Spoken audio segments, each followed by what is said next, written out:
Olá, Motolama na área! Vamos continuar de onde a gente parou, a evolução das motos no século XX. E para não ficar só nisso, vou contar a história também de por que não completar seu radiador com óculos escuros. Motolama começando agora!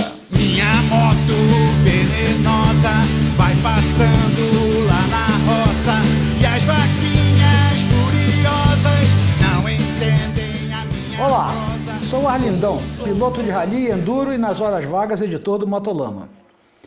Para começar esse episódio em alto astral, vou mostrar uma foto tirada num passeio de um QMS recente. A foto é do meu amigo Rodrigo Azevedo e foi tirada pelo meu guru, mecânico, advogado, etc, André Anê. Olha que visual de foto. Mas para não ficar trancado dentro de casa, eu, por outro lado, fiz um passeio também com os meus amigos Álvaro e Nelson, rodando aqui na região de Carvalhos. Olha que visual também. Essa é a Serra da Parricida, perto de Bocaina de Minas. Muito bom esses passeios, né? É sempre um prazer andar de moto e é sempre bom lembrar de por que a gente anda de moto. Para alguns, andam por prazer. Para outros, para dar ocorrência. Olha só a história. O nome dessa história é em homenagem ao cantor Raul Seixas. A história chama-se Quem Não Tem Radicool Usa Óculos Escuros. Essa história aconteceu em Petrópolis, região serrana do estado do Rio. A história se passa com um piloto daqueles que só anda de vez em quando porque o alvará da esposa é escasso e requer uma certa negociação. E nesse fim de semana que ele não estava liberado de alvará, resolveu dar uma volta com a magrela para ver como é que estava. Ia dar uma volta no quarteirão, ia até a padaria, como vários aqui fazem, né? Estava em casa, chinelão, short folgado, aqueles bem folgados, sabe qual é? Quando senta de mau jeito aparecem as entranhas? Pois é. Resolveu que para dar a volta ia colocar seu novo capacete, os óculos escuros azuis que tinha comprado, show de bola, e foi lá ligar a moto. Sentou na magrela, abriu o kick, opa, deixa eu conferir como é que estão os líquidos da moto. Foi lá, olhou o óleo, beleza. Conferiu o radiador, ih rapaz, o radiador estava vazio. Mas como ele era um cara das antigas, atrás do banco da caminhonete tinha uma garrafinha de Radicool. Olhou o Radicool, tudo certo, jogou dentro do radiador. Quando ele olhou, estava meio grosso. Será que colocaram maisena no meu Radicool? Tirou o capacete, tirou o óculos escuros e olhou. O líquido estava amarelo, estranho. Aí que ele se tocou. Ele tinha colocado óleo 2 tempos na garrafinha de Radicool. Imagina a encrenca. Esvaziar esse radiador, tirar todo o óleo 2 tempos, trocar o Radicool. Resultado, o parco alvará que ele tinha acabou trocando a água do radiador, ou o Radicool do radiador, né?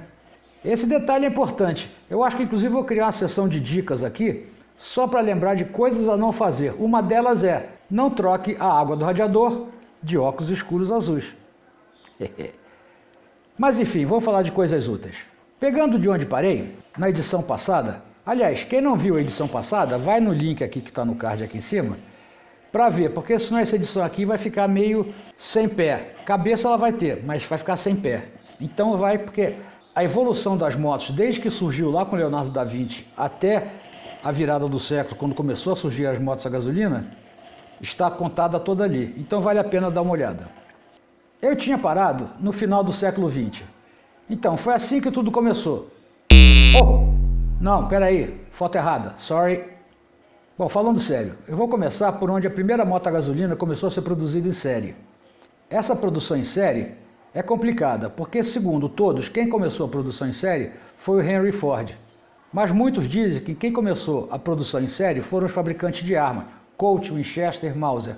Mas a produção em série só ficou famosa quando Henry Ford, em 1907, começou a produzir seus famosos modelo T.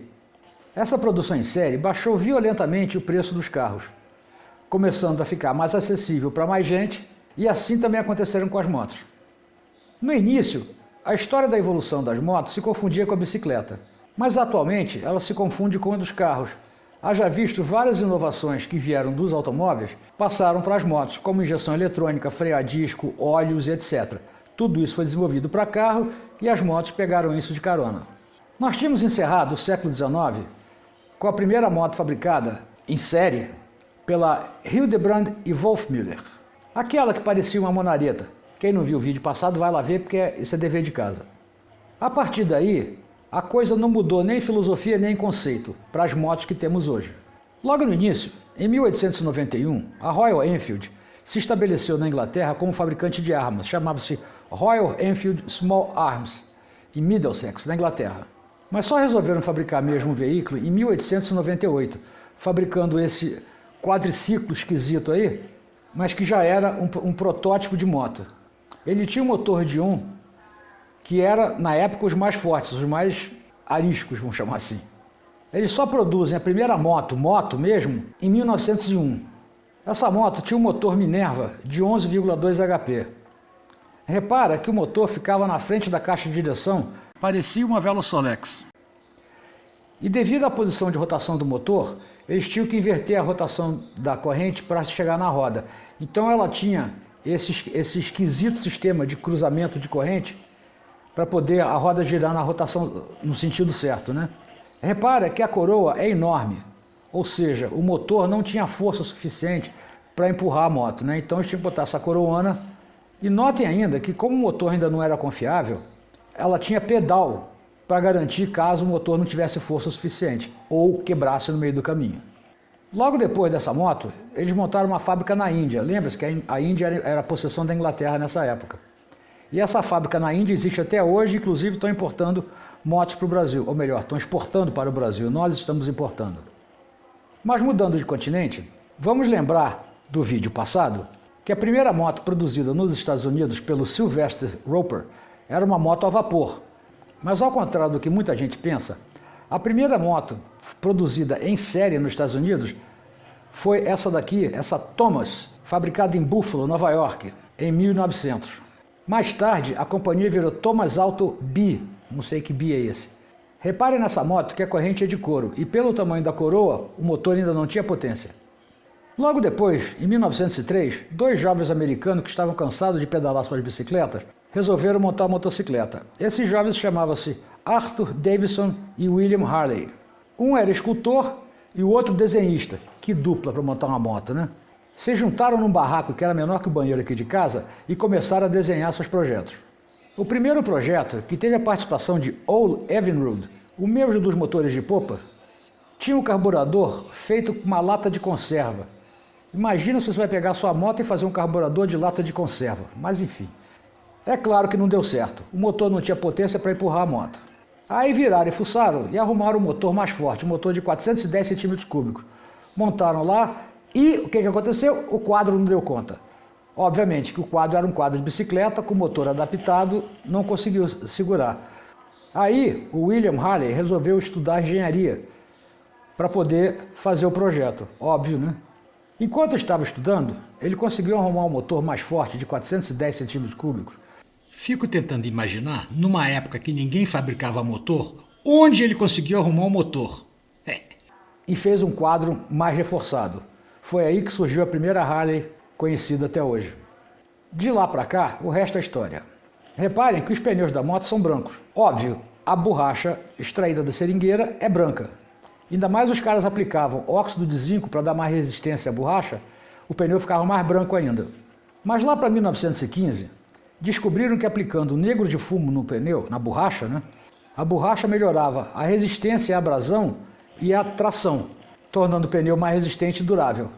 Mas quem teve a brilhante ideia foi uma empresa chamada Binney Smith, famosa pelo seu nome de fantasia Crayola, fabricante de lápis de cera. Quem não usou lápis de cera quando era criança, né? Eles tiveram a ideia de colocar o negro de fumo na borracha. O primeiro fabricante de pneu a usar o negro de fumo foi a BF Goodrich. Já que estamos falando em pneu, nada mais justo que citar a criação da roda, sem a qual não existia nem moto nem nada. A invenção da roda, que data de mais de 3.000 anos atrás, lá na Suméria, foi uma das grandes invenções da humanidade. Esta daqui é a primeira roda descoberta lá na Mesopotâmia. Mas se por um lado a invenção da roda facilitou a vida de todo mundo, surgiu um problema que eles não esperavam: parar.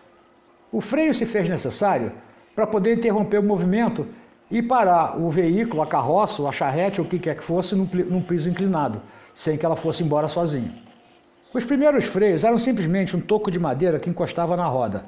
Mas obviamente que isso daí, com a velocidade aumentando, não deu certo, porque à medida que a roda sujava, o toco de madeira encostava na sujeira, o trem patinava e não parava.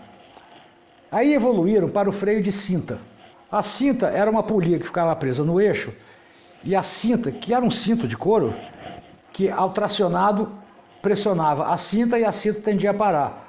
Obviamente que livrou da sujeira, mas por outro lado, qual o material que aguentava a abrasão disso daí e o calor gerado? O primeiro freio a tambor só surgiu em 1901, invenção do Louis Renault, sim, o cara da Renault, num veículo chamado Voiturette.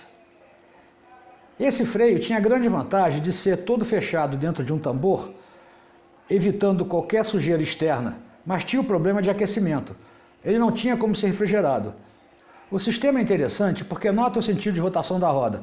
Quando o freio é acionado, ele empurra as sapatas para fora, dando atrito junto ao tambor externo, uma empurrando a outra e fazendo mais força contra o tambor. Agora, imagine o calor gerado por esse atrito dentro de um ambiente fechado que seria o tambor. Foi aí que vem a brilhante ideia do freio a disco. Em 1923, a Douglas lança na sua moto de competição o primeiro sistema tosco de freio a disco. Mas isso já foi uma grande evolução para parar as motos, porque até então o problema era sério. Quem lembra da Yamaha R5 que tinha freios a tambor? Pois é, ninguém parava. Ela foi chamada de Viúva Negra bem antes da RD 350. Apesar do freio a disco ter sido idealizado em 1890 para frear um carro elétrico, o freio era acionado eletromagneticamente, isso não tinha força para parar, é claro. Ele só foi usado mesmo em 1902, mas também não deu certo. Na época eles não tinham sistema hidráulico, então o freio era comandado por vareta. E era um sistema complicado. Só para ilustrar, nas motos atuais, quando elas ficam sem freio, normalmente é o óleo de freio que não aguentou o calor gerado pela pinça. E o óleo ferve criando uma bolha de ar dentro do sistema. Aí quando você vai na manete ou no pedal, o freio não funciona. Outro assunto que é raramente mencionado é o guidão. Guidão com N. O termo vem do inglês guide on, que ironicamente em inglês hoje é handlebar, não tem nada a ver com guide on. Mas a forma que se escreve tanto faz. Como tudo na moto, o guidão também veio da bicicleta. Inclusive a posição reta das manetes vem para o ciclista poder fazer força. Esse guidão, no início, nem sempre era para guiar. Olha o vídeo passado lá que eu falo exatamente disso. Mas quando o guidão virou uma coisa que era para guiar e fazer força no pedal, ele ficou reto. As primeiras motos não iam fugir disso. Inclusive, os caras viajaram muito na ideia. Olha essa moto daí, com o motor enorme, cheio de acessórios em volta.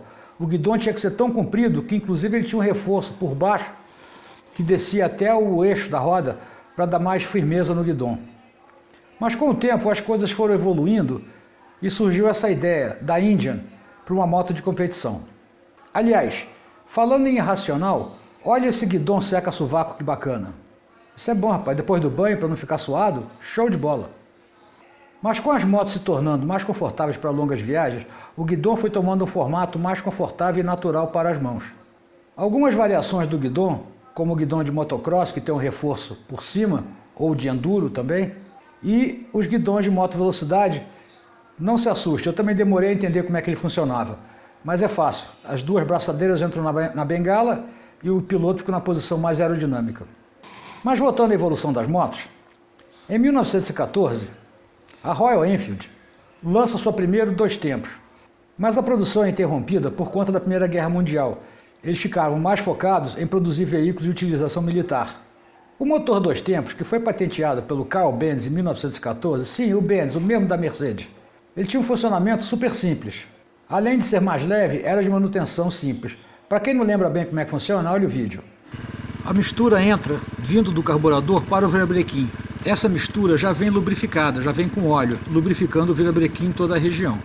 O virabrequim gira e empurra a mistura para cima para a câmara de combustão. O pistão, com o movimento da inércia, empurra para cima toda essa mistura e comprime. A vela dá a centelha e empurra o pistão para baixo na expansão dos gases, abrindo assim a válvula de descarga e os gases saem pela válvula de descarga. E assim repetindo o ciclo novamente. Reparem que existe muito desperdício, tanto com a fumaça quanto com combustível não queimado saindo pela descarga. Por isso esse motor não está sendo mais usado, devido à poluição e ao consumo excessivo de combustível. Lembre que na época não existiam preocupações ambientais. Isso até 1972, com a reunião do clima de Estocolmo. Isso é história. Mas as pessoas antigamente eram mais light com relação a isso. Não que elas não tenham razão. O 2 tempos realmente faz uma fumaceira danada. Mas era bem mais divertido. E o cheirinho de óleo 2 tempos com M50? Oh! Mas não era só esse o problema também é que ela consumia muito mais. Até 1914, o motor mais utilizado era o 4 tempos, conhecido também como ciclo Otto. Veja o vídeo passado que eu falo disso. O tradicional 4 tempos era o padrão da indústria. Para quem não lembra como era o motor 4 tempos, um videozinho para refrescar sua memória. O motor 4 tempos, também conhecido de ciclo Otto, graças ao alemão lá da fábrica do Daimler, lembra, né? Pois é, se divide em 4. O primeiro é a admissão, onde entra o combustível misturado com ar.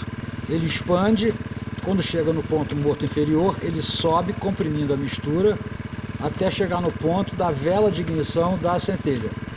Quando ela dá centelha, ele se expande novamente, que seria o terceiro tempo, até o ponto morto inferior novamente. Subindo com a válvula de descarga aberta, ele dá saída ao escape. Mas os 4 tempos eram motores mais complicados, de manutenção mais complicada e mais pesados. Além do que, eles tinham uma resposta um pouquinho mais lenta que o 2 tempos, porque lembre-se, o 2 tempos dava uma volta para cada explosão, o 4 tempos dava 2 voltas para cada explosão. Então o 2 tempos tinha uma potência específica mais alta. Mas como a moto se propunha a ser um veículo simples, o motor 2 tempos virou também o padrão durante muito tempo. O motor 2 tempos começou a ser enterrado a partir da reunião do clima em Estocolmo, em 1972. Aí virou vilão por causa da fumaça que ele fazia. A Honda ainda tentou dar uma sobrevida ao motor 2 tempos, lançando em 1995 uma 2 tempos chamada XP2, com um sistema revolucionário de queima de novo dos gases. Enfim, era um motor bem menos poluente e bem mais econômico. Inclusive conseguiu alguns resultados bons no Paris-Dakar na mão de Ricardo Sank, mas o projeto não vingou. Citando novamente a Royal Enfield, lembra como é que os tanques antigos pareciam uma garrafa PET amarrada embaixo do quadro? Pois é. Em 1928, a Royal Enfield lançou o tanque tipo selim, aquele que abraça a parte de cima do quadro. Isso foi uma novidade na época. Essa posição do tanque, por cima do motor, se deve à necessidade de suprimir a bomba de gasolina. Se bem que hoje em dia, com as motos de injeção eletrônica, a bomba de gasolina que fica dentro do tanque, não importa onde ele fica, qualquer lugar que ele ficar vai dar pressão no bico injetor. Inclusive alguns ficam embaixo do banco. Aliás, falando em banco, ele, como todo o resto, veio das bicicletas. Inclusive até hoje algumas usam aquele mesmo tipo de banco. O banco de comprido, como a gente usa hoje normalmente, ele evoluiu por conta de carregar garupa nas motos. Porque as motos que usam selim, elas passam a ter 2 selins para segurar o garupa. Inclusive existem alguns bancos que é uma mescla dos dois, meio selim e meio banco de moto. Mas uma parte da evolução das motos são os scooters. O primeiro scooter surgiu em 1902 por um cara chamado Paul Gaultier, que fabricou um veículo que parecia o scooter atual. Ele tinha o nome de Autofauteuil, que traduzindo livremente seria poltrona alto, autopoltrona. Inclusive ele já tinha uma proteção para os pés e um porta-objeto, um verdadeiro scooter. Mas só em 1943 que lançaram essa Cushman, que era projetada pequenininha para ser lançada de paraquedas durante a guerra. Diziam que ela passava em água de até 40 centímetros. Eu acho baixinha demais, mas... A italiana Lambretta, que tem esse nome por causa do bairro que ela ficava, a fábrica, lá em Milão, só começou a montar seu icônico modelo em 1947. Esse seria o primeiro scooter conhecido e famoso. Inclusive, para quem não sabe, participou do Paris-Dakar, uma equipe com 2 lambretas. Imagina esse trem no Paris-Dakar andando na areia. Inclusive, em 1955, a Lambretta se instalou no Brasil montando a primeira fábrica de veículos no Brasil. Mas voltando na sequência das coisas, em 1910 lançaram o primeiro sidecar, que não era nada mais nada menos que uma cadeira presa na moto com uma roda do lado. Um pouco depois, o sidecar tomou a forma como conhecemos hoje.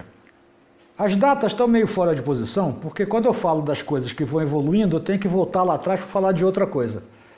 Então, vamos voltar novamente. Em 1914, a Indian lança a primeira moto com sistema elétrico. Lembre-se que os faróis antigamente eram acesos com carbureto.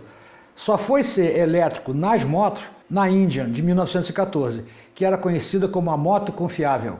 Mais ou menos tentando manter uma cronologia dos acontecimentos, em 1923 tem-se notícia da primeira aventura de moto aqui no Brasil.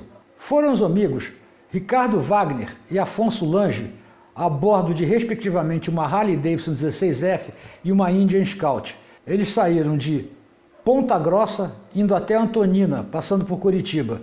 Mas isso aí é tema para outro episódio.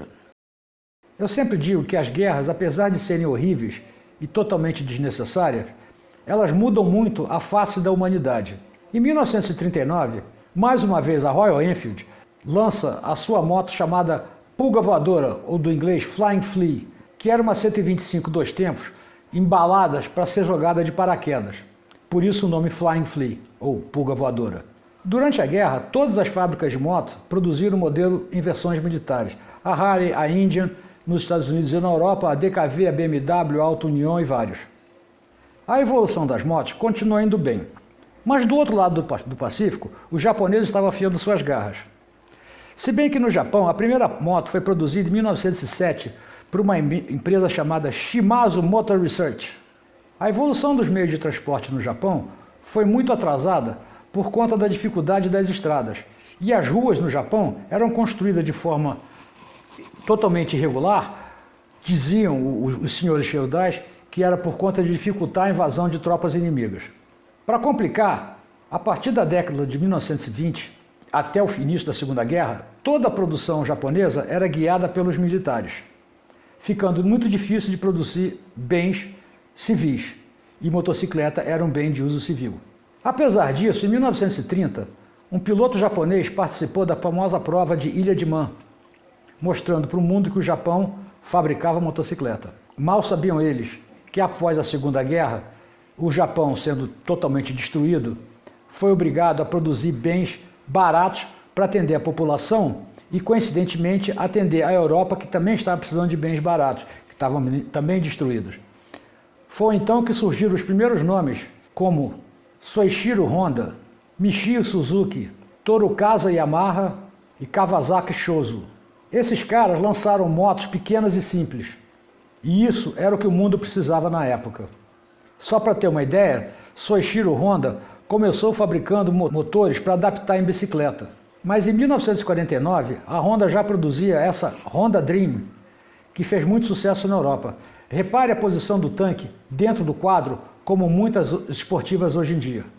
Cada um desses que eu citei se envolveram de uma forma ou de outra na produção de motocicletas, mudando totalmente o mercado como conhecemos hoje. É um assunto meio difícil de pesquisar pela falta de fontes. Mas se alguém souber de alguma coisa que possa acrescentar nisso, fique à vontade para escrever aqui nos comentários e pedir outros assuntos. Mande também fotos e vídeos dos seus passeios, que teremos prazer em comentar e mostrar aqui no canal. Ah, já ia esquecendo. Quarta-feira tem vídeo novo do Motolama no ar. Eu vou fazer uma entrevista com o único cidadão brasileiro ou internacional que já participou de todas as edições do Enduro da Independência. Senhor Ademar Euclides. Não percam, quarta-feira no Motolama. Valeu! Então é isso, gente. Não se esqueça de se inscrever no canal para não perder nenhuma dos episódios e não ficar depois tendo que voltar atrás para ver o que aconteceu antes. E se gostou do vídeo, não esqueça de dar seu like. Semana que vem estamos na área. Valeu, um abraço, fui! Minha moto venenosa vai passando